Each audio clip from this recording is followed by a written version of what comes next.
Law commission of India के बारे में डिस्कस करेंगे इस लेक्चर में। रिसेंटली न्यूज में है क्योंकि कई सालों से, देखो लगभग 1 साल से इसका अपॉइंटमेंट नहीं हुआ है लॉ कमीशन ऑफ इंडिया का। अभी गवर्नमेंट ने इंफॉर्मेशन दी है सुप्रीम कोर्ट को कि इसके चेयरपर्सन और मेंबर यानी कि इसके हेड और इसके सदस्य जो होते हैं लॉ कमीशन ऑफ इंडिया के, इनके अपॉइंटमेंट करने का प्रोसीजर अभी अंडर कंसीडरेशन है कि गवर्नमेंट विचार कर रही है। 22nd law commission of India अभी सेटअप करना है, एस्टेब्लिश करना है। तो इशू क्या है? इशू ये है कि 22वां जो लॉ कमीशन है वो 21 फरवरी 2020 तक गवर्नमेंट को बनाना था, कॉन्स्टिट्यूट करना था, लेकिन अभी तक टिल डेट कोई प्रोग्रेस देखने को नहीं मिली है इनके अपॉइंटमेंट के बारे में। लॉ मिनिस्ट्री ने कोर्ट में ये एफिडेविट फाइल किया था और कुछ डिले के रीजन बताए थे, इसलिए न्यूज में आया। इसमें देखो doctrine of separation of power का हवाला दिया लॉ मिनिस्ट्री ने।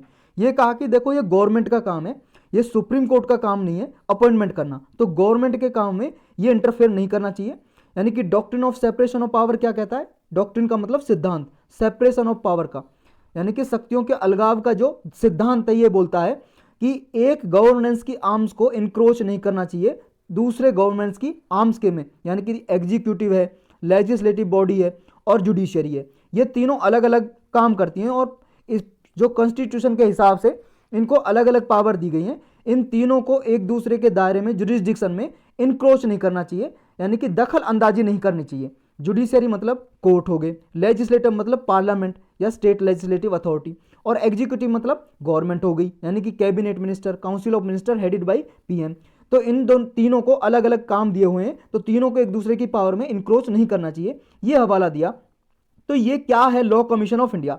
देखो एग्जीक्यूटिव बॉडी है ये। लॉ कमीशन ऑफ इंडिया के लिए ना तो हमारे देश में कोई कानून बना हुआ है एक्ट, यानी कि ये स्टैट्यूटरी बॉडी नहीं है, नॉन स्टैट्यूटरी बॉडी है, असंवैधानिक संस्था है और असंवैधिक संस्था है, नॉन कॉन्स्टिट्यूशनल बॉडी भी है, ना कि इसके लिए कोई संविधान में प्रोविजन है और ना ही कोई कानून बना हुआ है। बस एग्जीक्यूटिव ने ऑर्डर पास कर देती है और बना देती है। यानी कि एग्जीक्यूटिव का मतलब क्या है? Government, council of minister headed by PM, ये एग्जीक्यूटिव ऑर्डर पास करती है गवर्नमेंट ऑफ इंडिया और ये बॉडी बन जाती है। ये सबसे पहले इंडिपेंडेंस के बाद 1955 में बनाई गई थी और हर एक 3 साल में बनाई जाती है, यानी कि एक लॉ कमीशन 3 साल के लिए बनाए जाते हैं। इससे पहले 21 लॉ कमीशन बन चुके हैं और ये 22वां बनना अभी 22, और इस 21 लॉ कमीशन ने 277 रिपोर्ट अभी गवर्नमेंट को सबमिट करती हैं अब तक, 277 रिपोर्ट। ये जो last law commission of India था उसके जो चेयरमैन थे वो थे जस्टिस BS चौहान, ये रिटायर हो चुके हैं। इन्होंने सबमिट की थी अपनी रिपोर्ट। लोकसभा और स्टेट की जो लेजिस्लेटिव असेंबली होती है, विधानसभा, इनके साइमल्टेनियस इलेक्शन होने चाहिए। साइमल्टेनियस का मतलब एक साथ, क्योंकि लोकसभा और असेंबली के इलेक्शन अलग अलग होते हैं लगभग, तो इनमें खर्चा बहुत ज़्यादा आता है, एक्सपेंडिचर, और ब्लैक मनी का सर्कुलेशन बहुत होता है। तो इसको रिड्यूस करने के लिए इन्होंने सजेस्ट किया, रिपोर्ट दी कि लोकसभा और असेंबली के इलेक्शन एक साथ हों, और इन्होंने यूनिफॉर्म सिविल कोड के लिए भी रिपोर्ट दी थी कि यूनिफॉर्म सिविल कोड लाया जाए।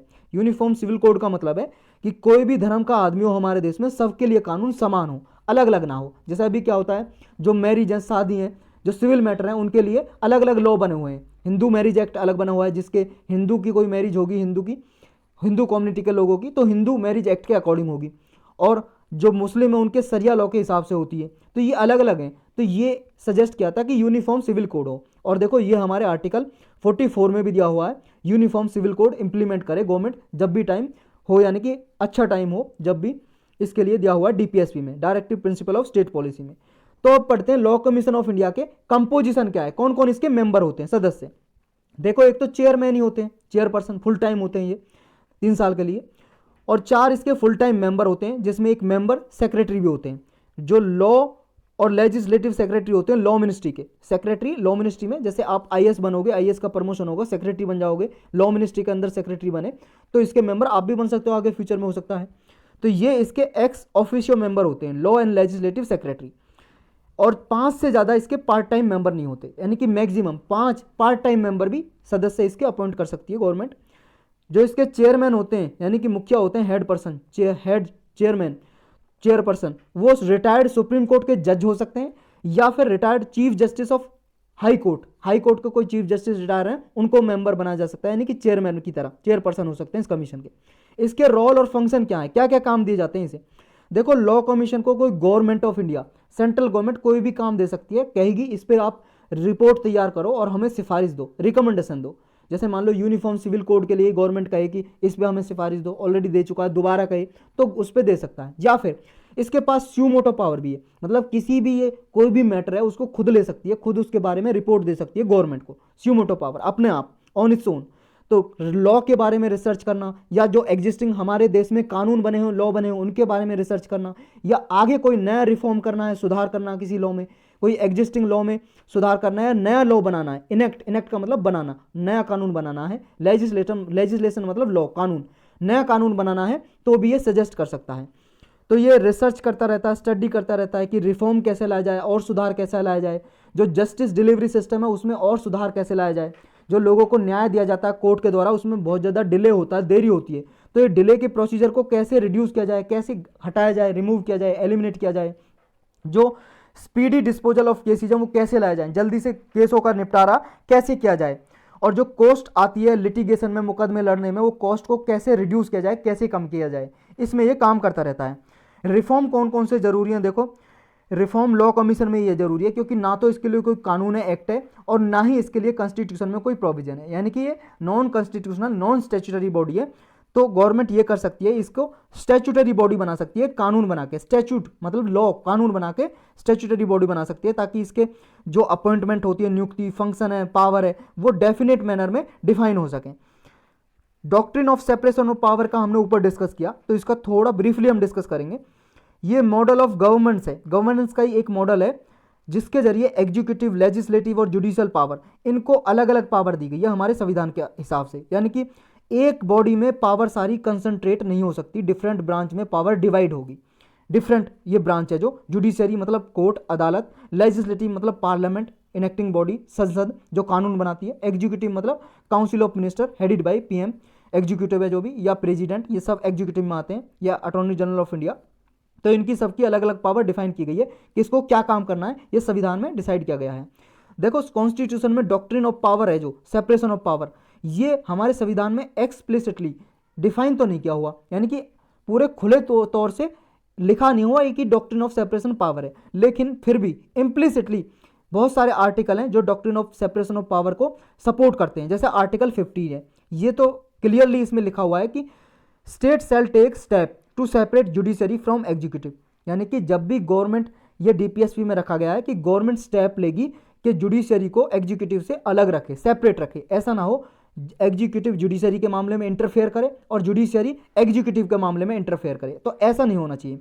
आर्टिकल 122 और 212 ये कहते हैं कि देखो किसी की भी जो लेजिस्लेचर या पार्लियामेंट के कोई भी प्रोसीडिंग हो रही है, पार्लियामेंट में कोई लॉ डिस्कस कर रहे हैं, तो ये किसी भी कोर्ट ऑफ लॉ में चैलेंज नहीं किया जा सकता, यानी कि उसकी प्रोसीडिंग जो उसमें डिस्कशन हो रहा है, यानी कि जो भी लेजिस्लेटर हैं पार्लियामेंट में, एमपी हैं, जो सांसद हैं, मेंबर ऑफ पार्लियामेंट, वो कुछ भी बोलें, कुछ भी कहें पार्लियामेंट में, तो ये कोर्ट में जाके इसके खिलाफ कुछ नहीं कहा जा सकता, उन्हें फुल प्रिविलेज है, यानी कि सेपरेशन ऑफ पावर दी गई है, उन्हें कोर्ट से अलग रखा गया, कोर्ट की कोई पावर नहीं है।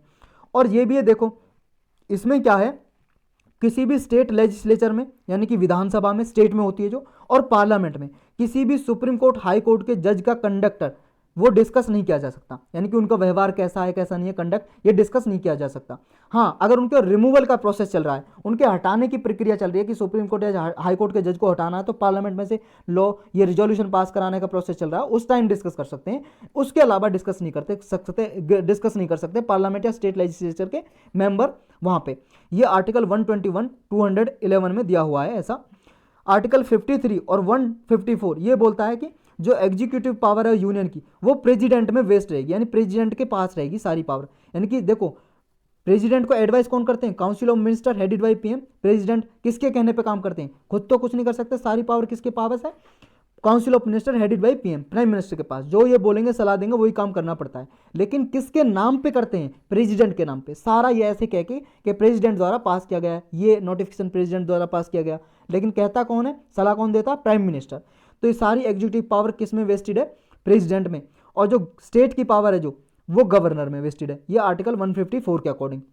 यानी कि ये जो सिविल और क्रिमिनल लाइबिलिटी है, इससे इनको मुक्ति मिली हुई है। इनके खिलाफ, प्रेसिडेंट और गवर्नर के खिलाफ ना तो कोई सिविल और क्रिमिनल केस चलाए जा सकते हैं जब तक ये ऑफिस में है, प्रेसिडेंट या गवर्नर के में।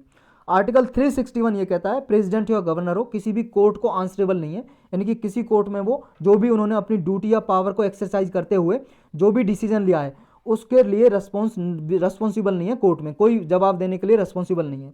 ये नोट करके रखें कि इस इंडिपेंडेंस से पहले, हमारी जो भारत को आज़ादी मिली थी उससे पहले जो लॉ कमीशन हमारे इंडिया में बनाया गया था अंग्रेजों द्वारा, ब्रिटिश गवर्नमेंट द्वारा, फर्स्ट लॉ कमीशन, वो 1834 में बनाया था और फर्स्ट चेयरमैन थे मैकाले नाम के चेयरमैन थे, चेयरपर्सन। तो ये याद रखना है इसमें।